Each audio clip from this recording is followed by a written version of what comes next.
So I saw a question today in Discord that I wanted to answer real quick, um, because I feel like there's always going to be people that are new to Majestic Comics, new to the Extropy and Entropy story, and they're going to have questions because they're going to be confused about certain things, right? So the question was Lord Entropy a bad guy? And the reason the person asked this question is because, entropy. And I want to talk about that. And the stuff that I'm going to reference, it's not going to be any real spoilers. Everything that I'm going to reference is, you can find a lot of it in the very first issue, right? Issue 0. So basically, our premise with our fictional omniverse is that there are no real villains or heroes, or at least it's not a lot of them. These are people making choices based off their experiences, their culture, and their predispositions, right? So there are no real bad guys or heroes. It's more of a case of these are temporary states that people find themselves in. And how you, as the reader, feel about these characters is largely up to you, and that's going to be dependent on your experiences, your culture, and whatever. So to answer the question distinctly, Lord Entropy is not a bad guy.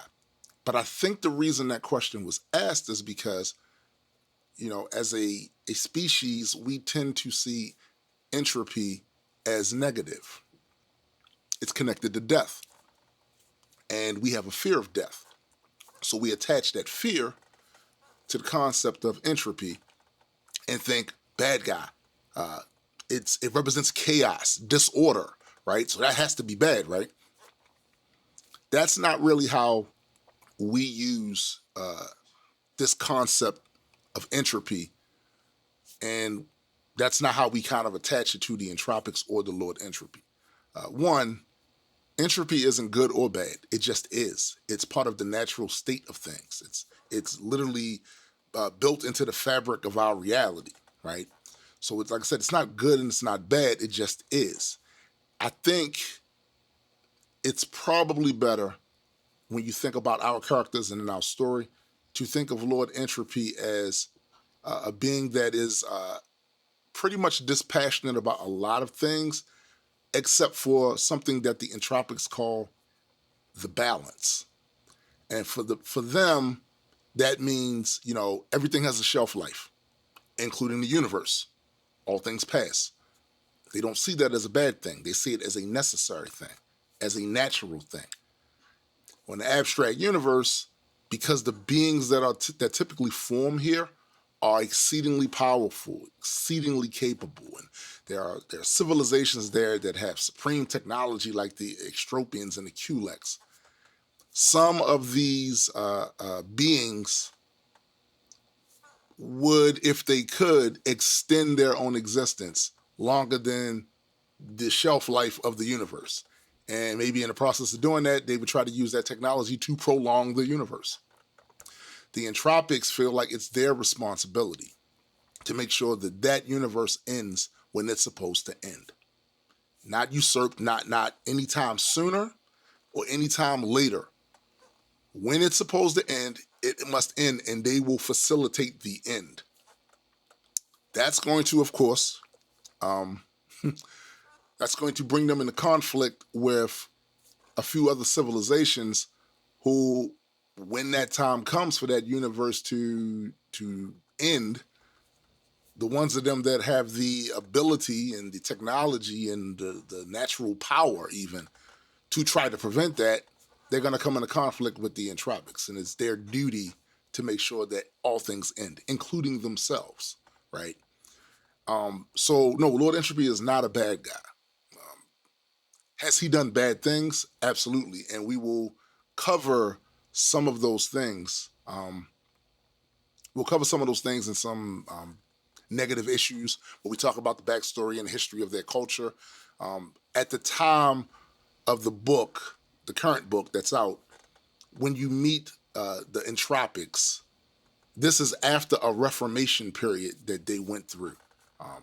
They are a warlike species, and for much of their existence, for them, it was about taking what they wanted. They were strong, they were powerful, they controlled this fundamental force of the universe, entropy, and with that power, they used it for whatever they wanted. And of course, the levels of savagery or brutality that they used, it did really depend on who was leading that civilization at the time. But across the board, just as a culture, they are brutes. They are the warrior class, and because of that, the way they handle things for people that are have a predisposition towards peaceful settlement, you're going to look at them like they were the bad guys. And we're going to cover all of that history in those negative issues. But like I said, to answer the question directly, no, Lord Entropy is not a bad guy. He's also not a good guy. All right, he just is. And I think you'll find that to be the same with Gray of Extropia. Gray's not a good guy. He's not a bad guy. He just is. And he represents what he represents for the story. There are going to be times when these characters are going to do things that you're going to applaud and cheer. And there's going to be other times they're going to do things that you're going to disagree with and not like, because they are going to be the characters that they are based on the civilizations they come from, their predisposition, cultures, and the situation, right? They're individuals. And you will even see the two main characters butt heads frequently because they come from two different civilizations that are kind of diametrically opposed from one another. But I think that's what makes for good lore. But anyway, I just wanted to answer that question real quick. I'm going to talk to you guys later. Once again, I want to thank everybody that has been purchasing the book. That means a lot to us. Soon we'll be ready to do the next Kickstarter. Some things we still got to put in place before we can move forward with that, but that's going to be coming up soon. I'll give you guys any information that I have when I'm ready to put it out there for you. So anyway, peace.